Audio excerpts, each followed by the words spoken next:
The only people who don't want to disclose the truth are people with something to hide.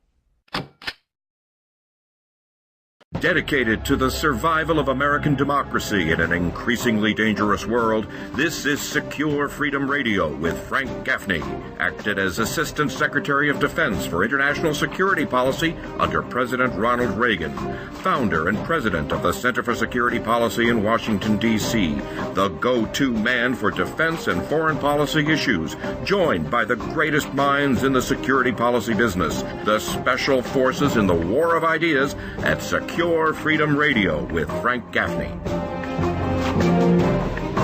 Welcome to Secure Freedom Radio. This is Frank Gaffney, your host, with a very special program, one that I've been looking forward to for some time.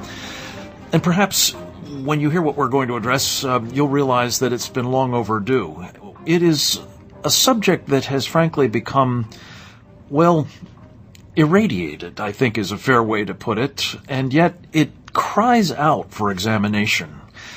Some have derided those, like our guest this hour, for having the temerity to even ask questions about it. And I myself, I will confess, have an open mind on it. I'm interested in knowing the facts and will follow them to the best of my ability, and hopefully with the help of our guest, to the best of her ability, wherever they lead us. So without further ado, introduce an old friend of our program and a member of our Team B2 working group on Sharia, the threat to America, a nationally syndicated columnist, a star of stage and screen, I am happy to say, Diana West.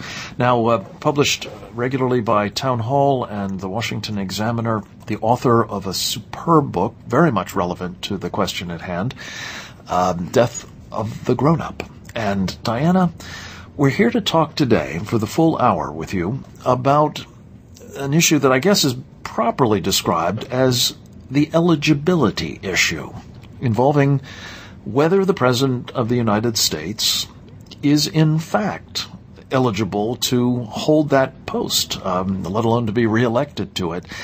Give us a little bit of background, if you would, as to both the facts as best we can establish them with respect to what is required to be President of the United States pursuant to the Constitution, and what we know of, as I say, the President's eligibility, his ability to satisfy those requirements. I would be happy to, Frank, and I am just delighted to have this opportunity because, as you allude to, this is a subject that does not make it into America's living rooms and parlors. It's not considered polite conversation for the most part, certainly by what might be considered mainstream media, which I would enlarge to include media from across the political spectrum, from left to right. And it certainly doesn't come into the conversation or debate of those among us who are actually charged with the responsibility of upholding the Constitution, and that would be our politicians, our political leaders, and so on. But starting out with basics, just the basic eligibility as required by the Constitution for a president and vice president is quite simple. It must be a natural-born citizen, 35 years of age, with 14 years residence in these United States. And let's pause there just for a moment, because one of the key questions is there any doubt as to what is meant by the term natural-born citizen? No, I don't think there is any doubt, although doubt has been cast upon the phrase. This has actually been discussed in our past, particularly in the 19th century. It came up quite with some frequency. And the very famous case of Minor is usually cited as giving us our bellwether definition, which is a citizen born to two American citizens, citizen parents. So it's not enough that they be born here. They have to be born here and of other citizens who have themselves been born here. Is that basically what it comes down to? That's what it comes down to. Of course, that is not a definition of all kinds of American citizenship. Obviously, we have citizens who were born in foreign countries, who naturalize, and so on. So this was a specific designation that was much discussed among the founders in order to eliminate any possibility of divided loyalties in the commander of America's armed forces. And the idea was that if somebody was born to a parent with foreign loyalties, then that child would quite naturally have a divided sense of loyalty himself.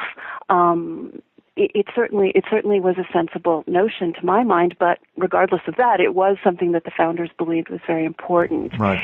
So then, all right, we've established in the Constitution a requirement, and as the courts have found, including in the case Minor, this has been further established in law. So does the President of the United States, Barack Obama, fit that definition, fit that constitutional requirement, as best we can tell? No, quite by his own admission, his own life story as we know it, he obviously cannot fit that because his father was born a British subject in Kenya.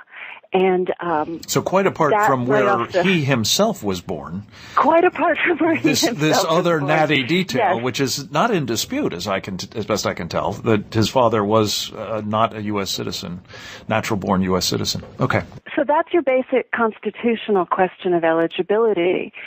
This has come up in scores of cases in the last 4 years, or 3 years plus, across the country. The reason, again, Diana West, that we're hearing about these cases is that people in various walks of life in different locales have challenged the eligibility of the president on I guess, various grounds. But yet we almost exclusively have heard about this framed in terms of where he himself was born, which is, of course, a matter of some dispute. But there isn't really any dispute about his parents, is there? Right. There is no dispute about his parentage. The dispute comes in the reading of the natural-born clause in the Constitution, which would seem to have been settled law, but it has not been so, and there have been tremendous polemicizing against the traditional reading of the natural-born clause that we've seen in the last several years.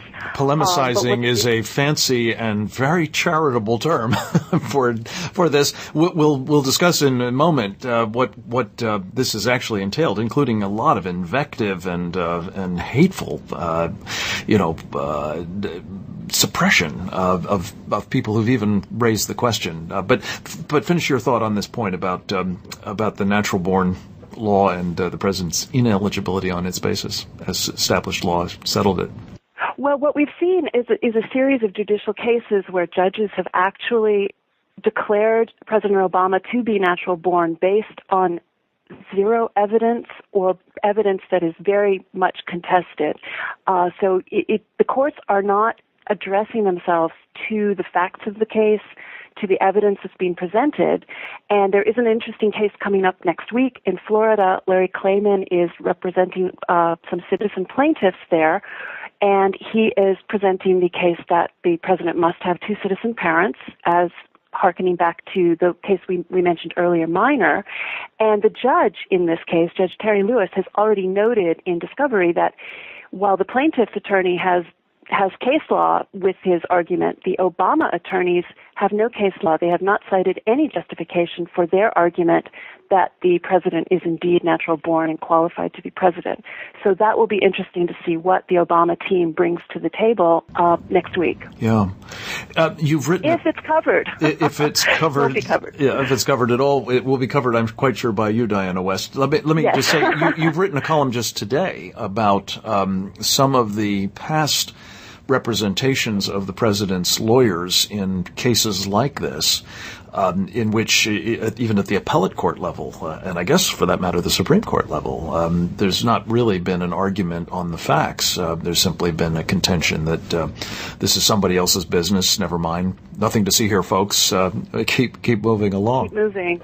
Yeah. Yes. And I guess really what I want to say about this, Diana, is that I'm interested in pursuing this, as I know you are, out of a sense of a commitment to our Constitution and good governance, which we are supposed to have pursuant to it. And if, in fact, any provision of the Constitution is being abridged or disregarded or in this case perhaps mutated beyond recognition, it raises questions about the entire enterprise and where we will be going as a nation.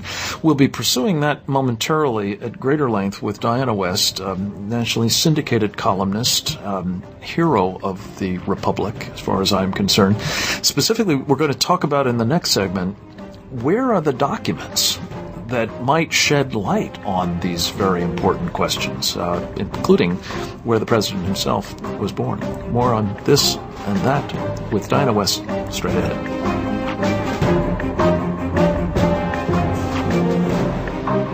We want to know what you think. Leave your comments at 1-800-332-7131.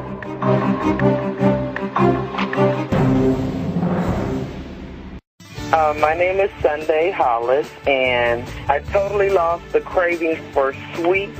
I totally lost the cravings for bread, even meat.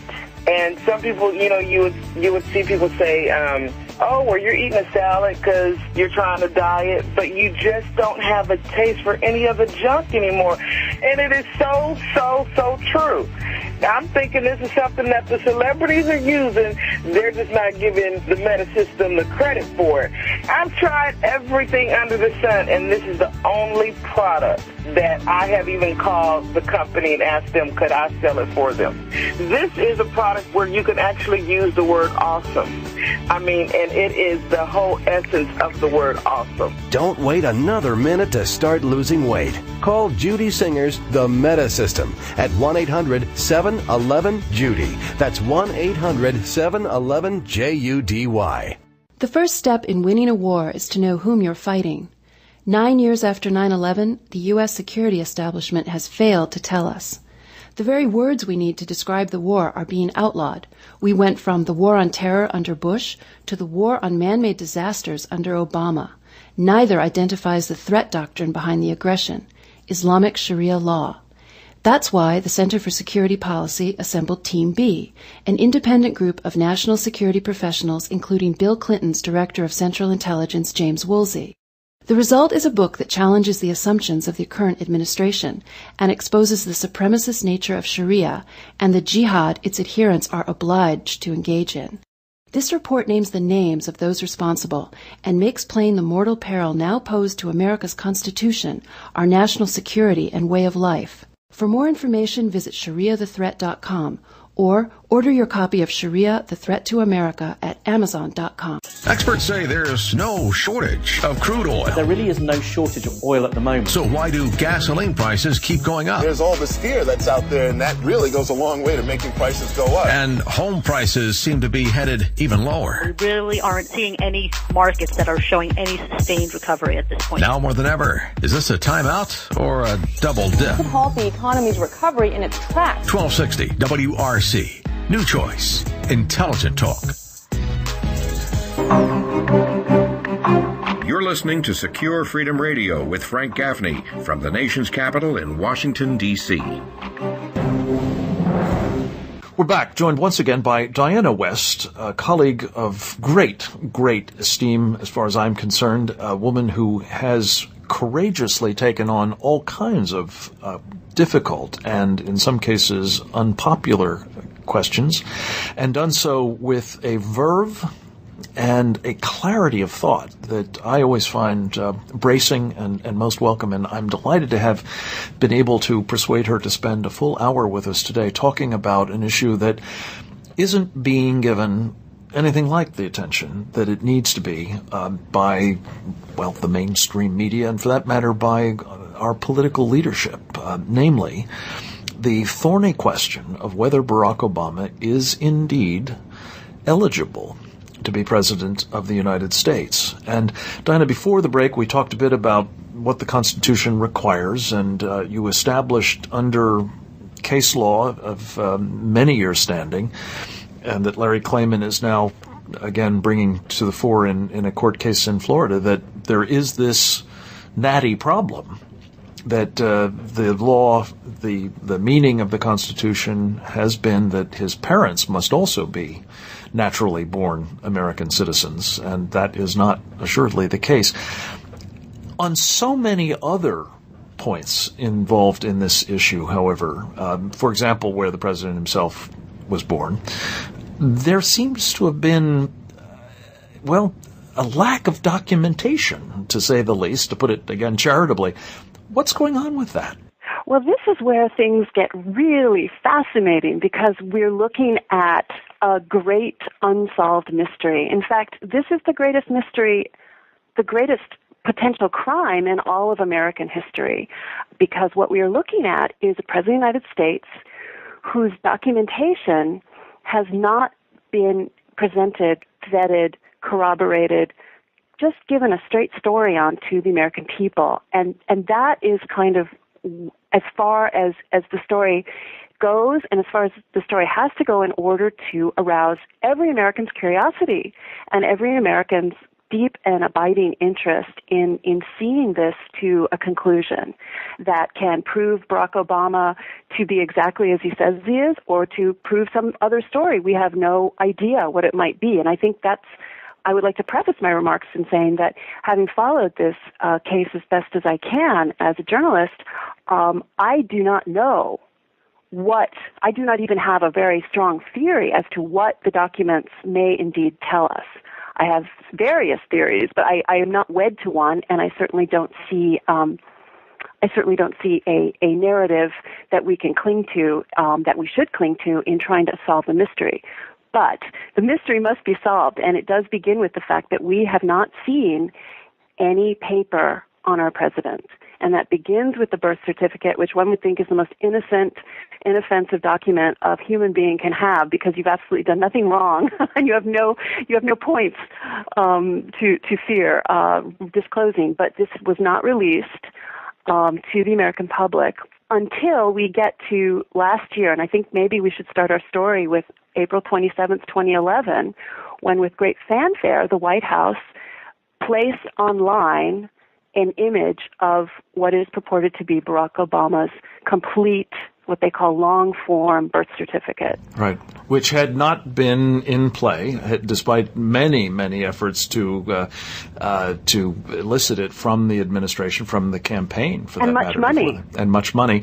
As I recall, this was in part in response to sort of the prodding or goading, if you will, that Donald Trump had been engaged in a very, very high-profile way. So he rolls out the long form, and what do we know about it? Well, it was a very interesting moment because Donald Trump at that moment, if you can imagine, Donald Trump was actually the undeclared GOP frontrunner at that moment of April 2011. And we also had a book by, as it happens. Yes, and we also had a book at the top of Amazon, an unpublished book by Jerome Corsi called Where's the Birth Certificate? This was absolutely starting to suck in media attention as it had never had before. Voila. We get this online unveiling. Online, again, this weird kind of online unveiling. And I would like to just read one question from the presidential press conference, the White House press conference of that day, when a reporter said very, very sheepishly on being presented with a copy of what was online. Everyone was given out their own little copy. He said, and this is going to sound, you can just anticipate what people are going to remain unconvinced. They're going to say, this is just a photocopy, a piece of paper. You could have typed anything in there. Will the actual certificate be on display or viewable at any? And then he is drowned out by laughter.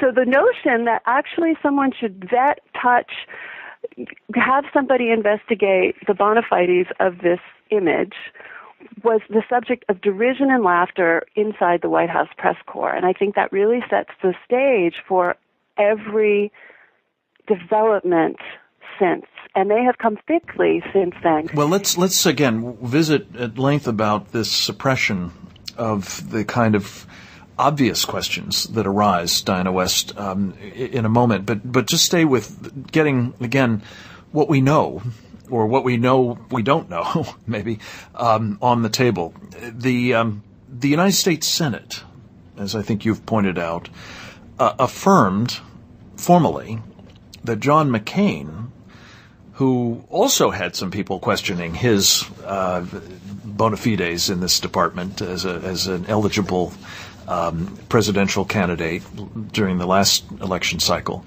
on the grounds that he had been born in the Panama Canal Zone, albeit of two naturally born American citizens, to be sure.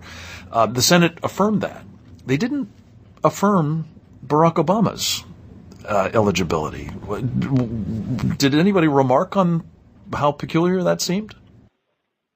I'm sure people did remark on how peculiar that seemed, but it did not again bubble up into the level of any kind of serious national conversation. And maybe that's where we could say that the whole suppression began, because obviously this should have come onto the table early on at that point when two American senators were running for president and we needed to see their bona fides. And frankly, a lot of the blame initially goes to John McCain for not having made this a very frank, open, honest process by inviting his opponent, Senator Obama, then Senator Obama, to join him and essentially dump their paper out for the Senate to go through, which is essentially what John McCain did. He basically said, here, you deal with it.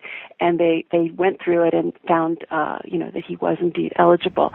And Barack Obama did not. Did not, and it already there was this notion of leaving him alone, of not examining, of not looking too closely, and it's only become more of an unhealthy psychosis, and at this point, I think it has completely corroded people's logical processes, because we've come to a point, and this is why the whole issue is truly so important, we've come to a point where we are accepting the word of authority rather than evaluating evidence. Yeah.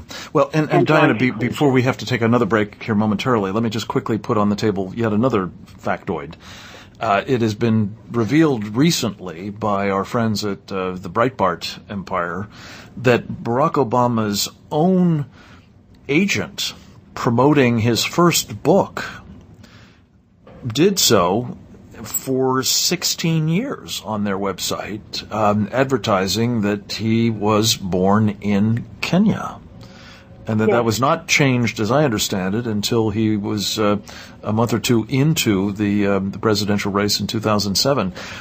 Again, that's correct. What's up with that? Well, again, we can't definitively claim to know the answer. It's not asked. It's not the people who have entree to the president at these in the White House press corps don't ask the question. His colleagues in political circles don't make the point that this needs to be discussed and settled once and for all. But Diana, yes. Again, we're going to come back to why that is. But the point is that the press agent or their shop is apparently saying, well, it was just a mistake that he was, of course, born in Hawaii, and that's been now changed. But again, and we'll come back with one other bit of detail on this momentarily. It raises so many questions about why this peculiar set of circumstances persists and isn't being clarified by the president himself. We'll be back at it momentarily with our guest, Diana West, author of the marvelous book, Death of the Grown-Up, and one of the most courageous women I know. Straight ahead.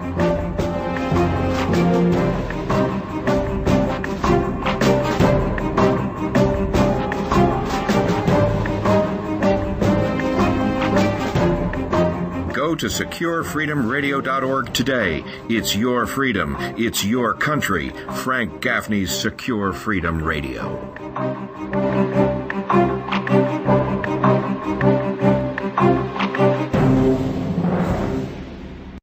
Hi, NBA forward Kevin Durant from the Oklahoma City Thunder. Here with Bugs Bunny and Daffy Duck to remind you to get moving every day. Because when you get moving an hour a day, you'll have more energy to do the things you like to do.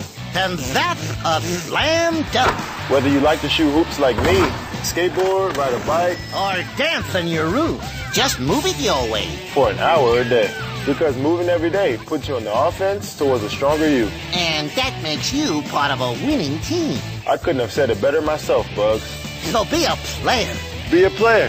Get up, play, and move it your way. Check out how to be a player at letsmove.gov. Head online to get tips on great ways to get moving every day. You said it at www.letsmove.gov. Let's hear that one more time, Doc. That's www.letsmove.gov. A message from the Ad Council and HHS. For decades, the Democratic Republic of Congo has endured economic collapse, poverty, and war. More than 3.5 million people have died in the conflict. Today, rebel forces continue to wreak havoc in the eastern Kivu provinces. The International Rescue Committee estimates that 30,000 children have been recruited as soldiers and thousands more have lost their parents. Most of these children lack the most basic level of goods, security, and most especially clean drinking water. Yet, there is a well of hope coming to eastern Congo in a village called Uvira. Washington, D.C.'s National Community Church is partnering with Global Outreach to bring a water pipeline to the Congo for Christ compound, an orphanage for children who have lost their parents to war and AIDS. Building a clean water source will sustain the school, provide for the children, and hundreds more in the village. Go to www.waterforcongo.com. Learn about the work of Global Outreach and give. You can be part of the community in Uvira, and like a well, you can be a source of hope in life. www.waterforcongo.com. In 1966 in Anchorage, Alaska, a talented child was born. He would go on to be one out of only 11 Alaskans to make it to the major leagues. The odds of him striking out more than 3,000 hitters? 1 in 33 million. The odds of this pitcher being selected to the Major League Baseball All-Star Game 6 times? 1 in 48 million. The odds of this fast-balling philanthropist winning the World Series 3 times? 1 in 3 million. The odds of this man having a child diagnosed with autism? 1 in 110. Hi, I'm Kurt Schilling. Learn the signs of autism at autismspeaks.org. Autism is getting closer to home. From 1 in 5,000 only 20 years ago, today 1 in 110 children are diagnosed. Early diagnosis can make a lifetime of difference. Autism Speaks. It's time to listen. Brought to you by Autism Speaks and the Ad Council. Major League Baseball trademarks used with permission. What are you doing? Filling out a loan application. I can help you get approved, you know. Really? How? With this. A bag of sand? It's not a bag, it's a pouch. And it's not sand, it's credit fairy dust. Credit fairy dust? Yes, I sprinkle some fairy dust on the application, and your credit rating magically improves. There's no such thing as the credit fairy. An unbeliever now. But what will you think when your loan is approved? I'll think my credit score improved because I paid my bills on time, kept my credit card balances low, and only opened a new card if I really needed it. It's the dust. It's sand. Don't deny the credit fairy. There's no magic to improving your credit, but there is help, and it's free. Go to creditfairy.org.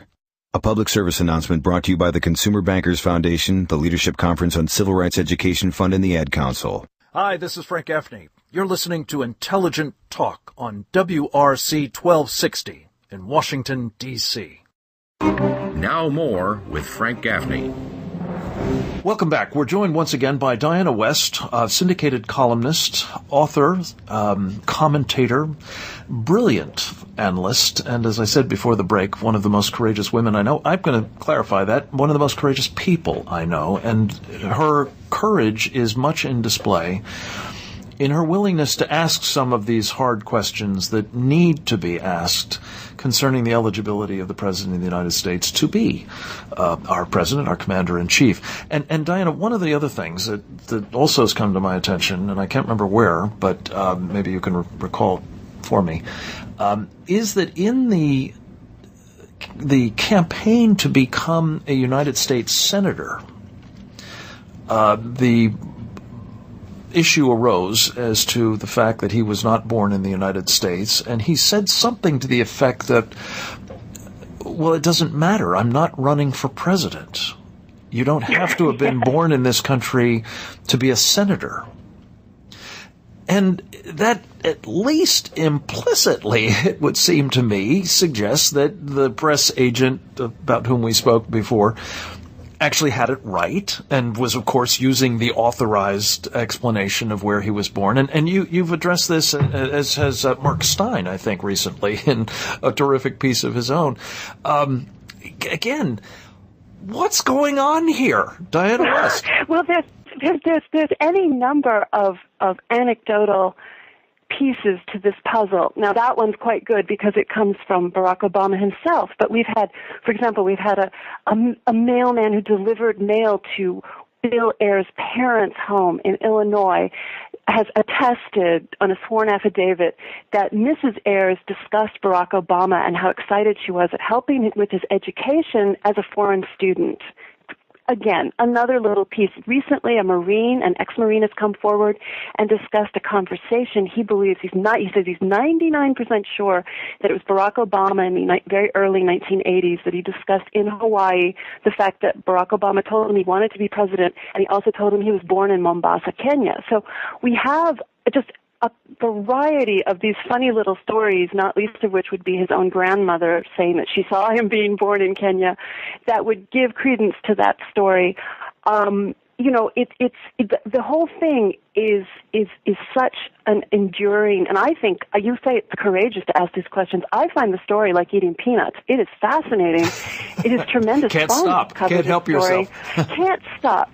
Yeah. Especially when you see so many people are stopping. But again, before we come to that piece of this and how it sort of fits into your narrative of the death of the grown-up in this country and what perilous state we might be in with respect to our fundamental freedoms and Constitution.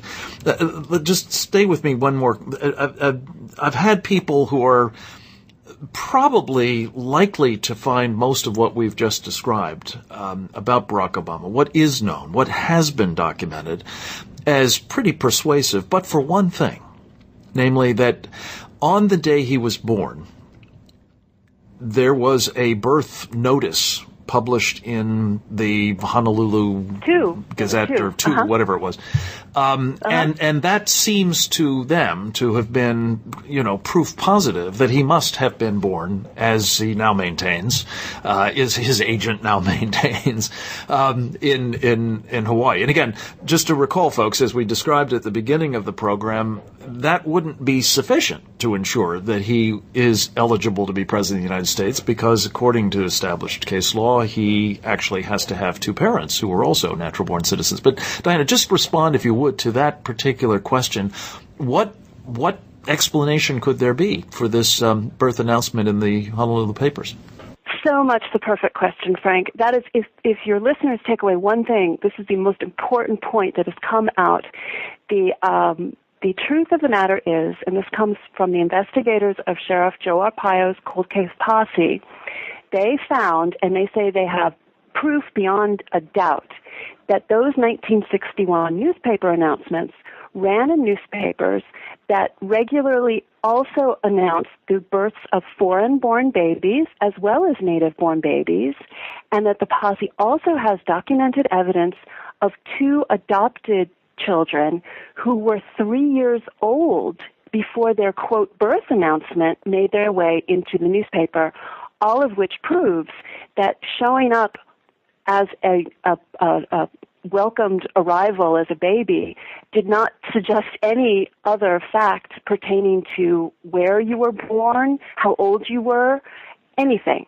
So in terms of using that as the anchor against this terrible story, really, but just sort of the thing people like to cling to in pretending or trying not to follow the trail of fraud further, the newspaper announcements are absolutely useless because they were by no means any kind of ironclad guarantee of a native-born child or even a child born at the time of the announcement. Okay, Diana West, I want to drill down on this point with you because I have not been following this terribly closely. As I said earlier, this is not something in which I have steeped myself, and I'm ashamed to say. I think you have much more so. And yet it is important to all of us who care about our national security, our well-being as a people, to ensure that there is good governance in accordance with our Constitution. And the questions that you've been raising are very, very troubling in that regard.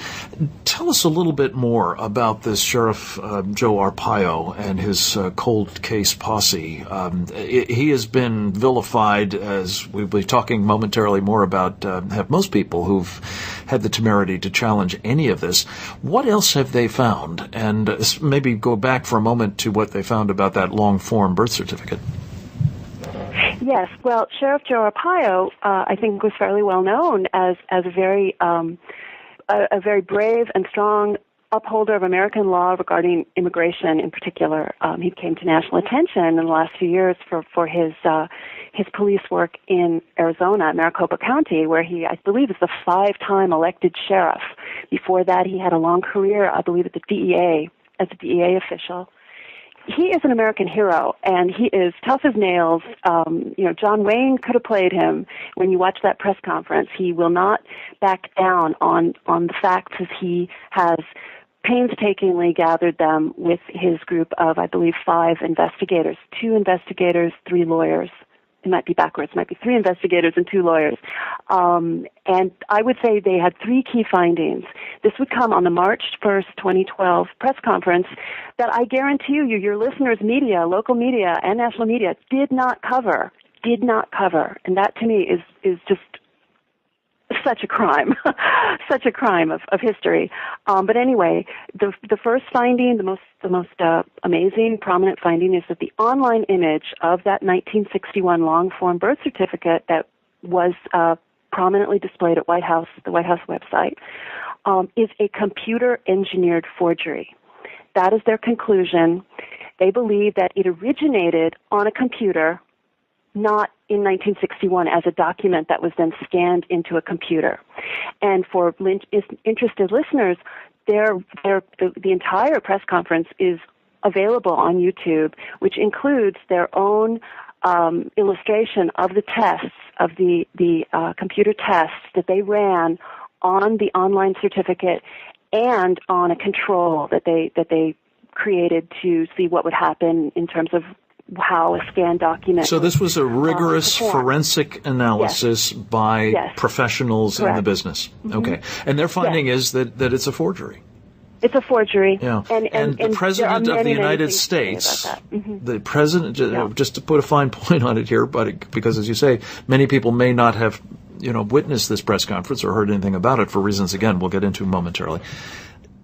We have the President of the United States and his support system pushing this document out as an authentic representation of the long-form birth certificate, which, as you say, should be the simplest way to clarify this whole problem.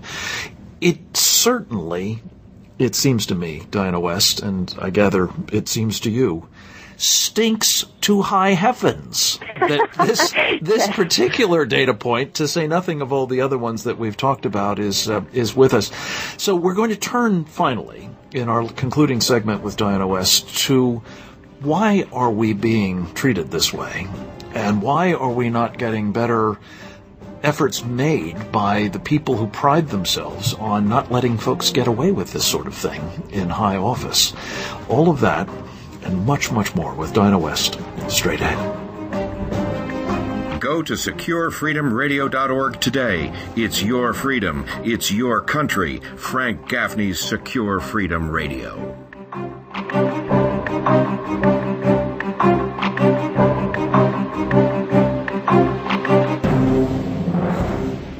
I was able to lose the 80 pounds I gained due to pregnancy. It was pretty easy to eat whatever I wanted and not think about it. The Meta System from Judy Singer has been helping make weight loss easier for a quarter century. My husband's grandmother used it 20 years ago to lose weight for a wedding and said it was the only way to go. The Meta System also has an excellent support staff. They were very supportive. The first time that I ordered the product, they called me and suggested that I order a lower dosage to begin with. They didn't want me to jump the gun right off the bat, and it was nice to know that they actually cared. And the weight loss is so dramatic, people wonder. With the Meta System, I've got many questions about how I managed raising a baby and working full-time and lose the weight and eat whatever I wanted. People who use it recommend it. I suggested the Meta System to my mother, and she has lost 30 pounds. Learn more about weight loss with Judy Singer's The Meta System by calling 800-711-JUDY. 800-711-JUDY. The Meta System from Judy Singer, the powerful all-natural way to lose weight. 800-711-JUDY. Hey, this is Frank Gaffney. My day job is running the Center for Security Policy, which each weeknight brings you this program. But Secure Freedom Radio is just one of the important contributions the Center makes to the common defense. We call our team the Special Forces in the war of ideas. Like the real Special Forces, we strive to be agile, creative, and highly effective in identifying threats to our country and how they might best be countered. We can't do all this without you, though. Also, like the real Special Forces, ours need ammunition. And in the war of ideas, ammo is money. The Center is a non-profit, tax-exempt organization. Contributions to its work are tax-deductible and an important investment in your security and freedom. Find out more about the Center for Security Policy and how you can help keep its Special Forces team in the fight by visiting securefreedom.org. Many thanks. If your walls could talk, what would they say? I have held the same mirror for 13 years. I have been decorated with purple dinosaurs, baseball teams, and football helmets. I have witnessed 33 Thanksgiving dinners and 1 wedding proposal. I have tiny notches marking the growth of 3 children. I have caused a learning disability. I am the reason that a 5th grader simply can't sit still. I am responsible for a 5-year-old's rage. Just because you can't see lead paint doesn't mean it's not on walls, doors, windows, and sills. Today, lead paint poisoning affects over 1 million children. If your home was built before 1978, your family could be at risk. Let's make all kids lead-free kids. Log on to leadfreekids.org or call 800-424-LEAD. I am the reason a child has trouble hearing. If your walls could talk, what would they say? Brought to you by the Coalition to End Childhood Lead Poisoning, EPA, HUD, and the Ad Council. In Washington, Hugh Hewitt has the diagnosis. They don't understand the need for speed. Oh, we'll get to it. Don't worry. We'll get it done. Open amendment process, blah, blah, blah, blah, blah. Not in the least bit clued in to the sense of urgency. But I don't think the Beltway is. I'm just beginning to think it is a Beltway disease. Kind of an invisible wall separates them from what the people think. The Hugh Hewitt Show, weeknights from 6 to 9 on 1260 WRC. New choice, intelligent talk. If you're a veteran of Iraq or Afghanistan, like me, coming home can be harder than expected. I felt a little out of place, but it turns out I wasn't alone. At IAVA.org, there's a free online community of thousands of OIF and OEF vets who've got your back here, just like they did over there. So now, I'm never alone. I can get the resources I need and talk to tons of people who understand where I'm coming from. Whether it's navigating the GI Bill or VA hospitals, managing the transition home, or meeting people you can share stories with, you'll find it at IAVA.org. Even if it's just everyday stuff, like getting tips on where to find a nice sweater for my dog. Did he just say that? Really? What? Okay, maybe not that, but everything else. No matter where you are, Iraq and Afghanistan Veterans of America is there for you. Join our community at IAVA.org. We've got your back. Brought to you by Iraq Afghanistan Veterans of America and the Ad Council. Go to SecureFreedomRadio.org today. It's your freedom. It's your country. Frank Gaffney's Secure Freedom Radio. Welcome back. We are joined for our final segment with Diana West. Before we turn at long last to the promised drill down on how on earth the President of the United States is getting away with all of this, if any of these facts are true, and I think obviously many of them are, if not all of them, let alone if all of them are true. Let me just ask you to put one other piece of evidence into play. Sheriff Arpaio's cold case posse found some further evidence of, peculiar findings, shall we say, about the Selective Service record of this president. Yes. Just to put it very briefly and bluntly, they determined that the Selective Service registration card, which again materialized before our eyes as an online image during the campaign in 2008, is also a forgery, a concocted document. And they also have provided, again on YouTube, their hypothesis of how it was created, and they actually go through a physical creation of a document that looks like the Obama registration card, which boils down to a very strange-looking postmark, and they take you through why they think that's a forgery. It's very stunning information, and what they tried to do was go to the Selective Service Registration Department in Washington and examine the image in person, and they have been denied. Yeah. They have been denied that. Let's then cut to the chase here. As you say, we have here a series of efforts made to stonewall, to deny access to records in the school years and other periods of Barack Obama's life. We have apparently, at least allegedly, 2 forged documents that have been provided by his immediate coterie. Why on earth, Diana West, are we not hearing more about this? Tell us, among other things, about your own personal experience in trying to bring some of this information to light, or your analysis of it, at least, to light. Yes, well, I have outlets that have carried my column for years who have informed me of essentially a blanket blackout on anything I write pertaining to the Obama eligibility story, which includes courtroom cases, covering courtroom procedures, covering Sheriff Arpaio's investigation, other newsworthy aspects of this ongoing saga. They just will not run it, and it's extremely disturbing to me for what it says about everything, about our journalism in general. I know of other writers who have been discouraged from covering it by their employers. Well, you mentioned in one of the earlier segments the experience of this hapless person in the press corps who was essentially jeered into silence and hasn't evidently brought it up again since. So we have an active suppression of this kind of evidence and information on the part of the very interested parties in the White House now.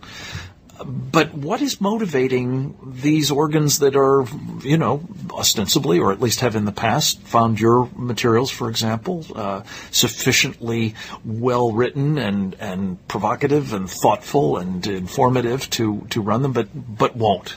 And draw from that, if you will, the larger picture of why is this information being suppressed by, the Fourth Estate, the press that is supposed to be a critically important part under our system of government of keeping people honest. Yes.